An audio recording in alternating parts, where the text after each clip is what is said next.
دیانتداری کا انسانی قلوب سے خاتمہ۔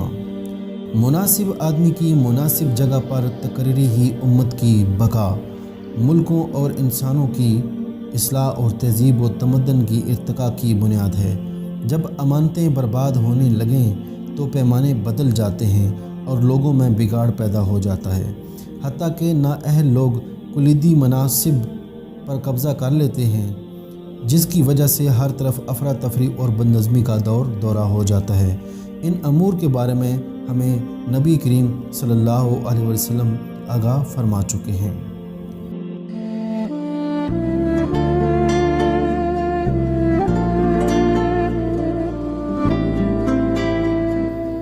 ویڈیو شروع کرنے سے پہلے مناسب رہے گا کہ آپ چینل کو سبسکرائب کریں اور دیے گئے بیل کے آئیکن کو پریس کریں۔ امانت کے ضیاع کا سبب نیتوں میں فطور۔ حضرت حذیفہ بن یمان رضی اللہ تعالیٰ عنہ بیان کرتے ہیں کہ نبی کریم صلی اللہ علیہ وآلہ وسلم نے ارشاد فرمایا، امانت لوگوں کے دلوں میں گہرائی میں نازل ہوئی تھی، پھر قرآن نازل ہوا اور لوگوں نے امانت کی اہمیت قرآن و سنت سے معلوم کی۔ پھر آپ صلی اللہ علیہ وسلم نے ہمیں بتلایا کہ ایک وقت آئے گا جب امانت لوگوں کے دلوں سے نکال لی جائے گی۔ آپ صلی اللہ علیہ وسلم نے ارشاد فرمایا، آدمی رات کو سوئے گا تو اچانک اس کے دل سے امانت قبض کر لی جائے گی، مگر امانت کا کچھ نہ کچھ اثر ایک نقطے کی مانند دل میں رہ جائے گا۔ پھر اگلی رات کو جب وہ سوئے گا تو باقی امانت بھی قبض کر لی جائے گی، حتیٰ کہ اس کا معمولی سا اثر باریک چھلکے کی طرح باقی رہ جائے گا۔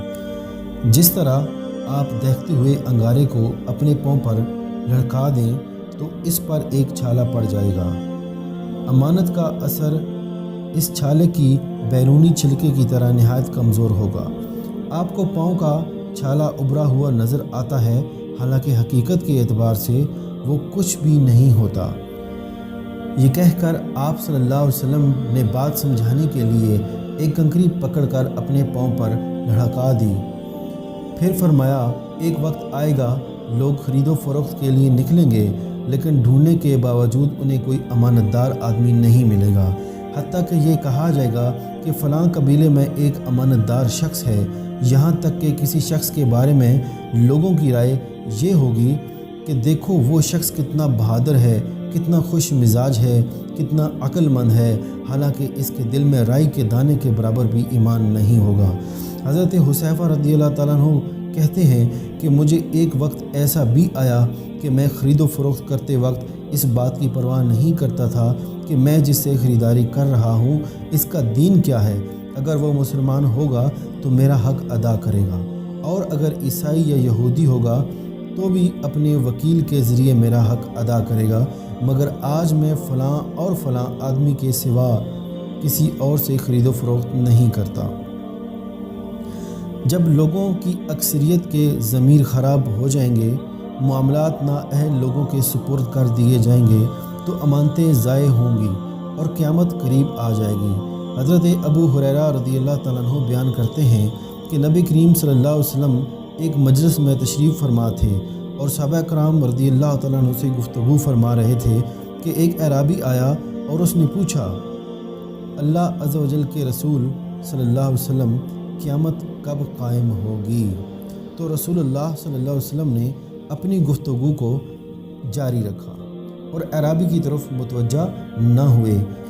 بعض لوگوں نے کہا کہ آپ صلی اللہ علیہ وآلہ وسلم نے اعرابی کی بات تو سنی ہے مگر اس کے سوال کو پسند نہیں کیا، اس لیے جواب دینے سے گریز فرما رہے ہیں۔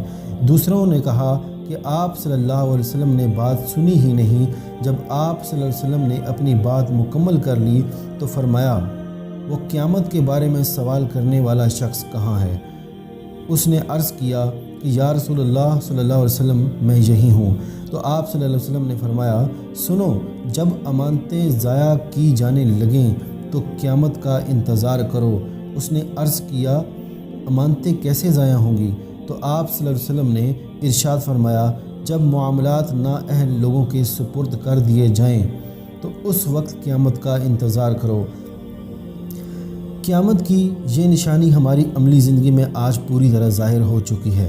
آپ دیکھیں گے کہ وزارتوں میں، یونیورسٹیوں میں اور معاشرے میں بہت سی اہم ذمہ داریاں اور وہ مناسب جو براہ راست لوگوں کے معاملات میں تعلق رکھتے ہیں، ان پر زیادہ باصلاحیت، مناسب اور امانت دار اور لوگوں کے مسائل کو سمجھنے والے لوگوں کے بجائے ان لوگوں کو فائز کر دیا جاتا ہے جن کی ان اداروں کے سربراہوں اور ذمہ داروں سے ذاتی واقفیت ہوتی ہے یا جن کی ساتھ کسی افسر کا مفاد وابستہ ہوتا ہے، وہ اس کی سفارش کر کے اس کو منصب دلوا دیتا ہے۔